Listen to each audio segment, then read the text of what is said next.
దోమల వృద్ధిని అరికట్టాలంటే ప్రతి ఒక్కరూ పరిసరాల పరిశుభ్రత మరియు వ్యక్తిగత పరిశుభ్రత ఆచరించాలని, అప్పుడే దోమల ద్వారా వచ్చే అంటువ్యాధులను కొంతవరకు అరికట్టుకోవచ్చునని అసిస్టెంట్ మలేరియా అధికారి జె గోవిందరావు సూచించారు.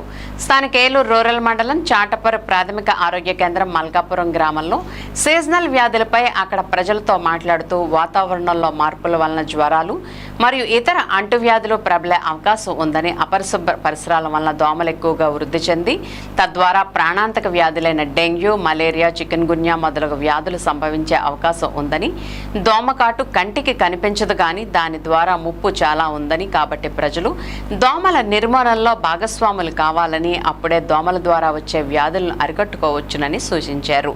నీళ్ల తొట్లు వారానికి ఒకసారి శుభ్రపరచుకుని మూతలు పెట్టుకోవాలని, నీటి నిల్వ ప్రాంతాల్లో వాడేసిన ఇంజిన్ ఆయిల్ చల్లాలని, సాయంత్రం సమయంలో కిటికీలు వేసుకోవాలని, దోమతెరలు వాడాలని, వేపాకు పొగ వేసుకోవాలని ఆయన సూచించారు. ప్రజలు మురికి కాలువలో చెత్త వేయరాదని, మనకు ఎక్కువగా హాని చేసే దోమలు మంచినీటి నిల్వ ప్రాంతాల్లో పెరుగుతాయి కాబట్టి వారానికి ఒకసారి కడిగి ఆరబెట్టి మూతలు పెట్టుకోవాలని తెలియజేశారు. అనంతరం ఇంటింటికి వెళ్లి పరిసరాల పరిశుభ్రతపై అవగాహన కల్పించి డెంగ్యూ, మలేరియా గురించి కరపత్రాలను ప్రజలకు పంపిణీ చేశారు. మొబైల్ హ్యాండ్ మైక్ ద్వారా ప్రజలకు కొన్ని సూచనలు చేశారు. ఈ కార్యక్రమంలో ఆరోగ్య విస్తరణ అధికారి Ramanjaneyulu, health supervisor Kiran Kumar, health assistant Joshi, Meka Srinivasarao, ఆరోగ్య కార్యకర్త రేణుక, MLHP పావని, ఆశా కార్యకర్తలు రమణ, గీతాకుమారి, ప్రజలు తదితరులు పాల్గొన్నారు.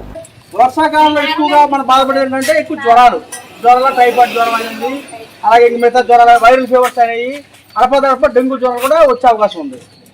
అలాగే శీతాకాలంలో కూడా ఎక్కువ జలుబు, దగ్గు, ఆయాసం ఎక్కువ ఉంటుంటుంది. అంటే ఏ సమయం బట్టి అవి మనం జాగ్రత్త తీసుకోవాలి. అన్ని కాలాల్లో ఉండేది ఏంటంటే ఒకసారి ఏంటంటే జ్వరాలే. శీతాకాలం ఉంటాయి, వర్షాకాలం ఉంటాయి, వేసవికాలం జ్వరాలు ఉంటాయి, అన్ని కాలాలు ఉంటాయి. అది జ్వరాలు రావడానికి ముఖ్య కారణం ఏంటంటే అనేక కారణాలు ఉంటాయమ్మా. జ్వరాలు రావడానికి అనేక కారణాలు ఉంటాయి. వాతావరణ మార్పు వల్ల, వైరస్ వల్ల జ్వరాలు రావచ్చు, మనం తినే ఆహార పదార్థాల వల్ల జ్వరాలు రావు. టైఫాయిడ్ జ్వరాలు, ఆ టైఫాయిడ్ జ్వరాలు ఏంటంటే ఆహార పదార్థాలు తినడం వల్ల, ఏదైనా బయట అమ్మే పదార్థాలు తినడం వల్ల, నీరు కూడా కలుపుకొని నీరు తాగడం వల్ల, బయట నీరు తింటే ఆ వాటర్ జ్వరం ఉంటాయి. అలాగే దోమ పుట్టడం వల్ల జ్వరాలు పడతాయి. దోమ పుట్టడం వల్ల మనకు వచ్చే జ్వరాలు ఏంటంటే డెంగ్యూ జ్వరాలు. దోమ పుట్టడం వల్ల వచ్చే జ్వరాలు అంటే డెంగ్యూ జ్వరాలు. ఇప్పుడు తనకి ఏదో ఆరోగ్య బాధలు వచ్చింది, అది డెంగ్యూ ఫీవర్ కాదు కానీ ఇప్పుడు వచ్చింది, మేము రావడం జరిగింది. అది డెంగ్యూ జ్వరం కారణం అంటే దోమ పుట్టడం వల్ల డెంగ్యూ జ్వరం వస్తుంటుంది.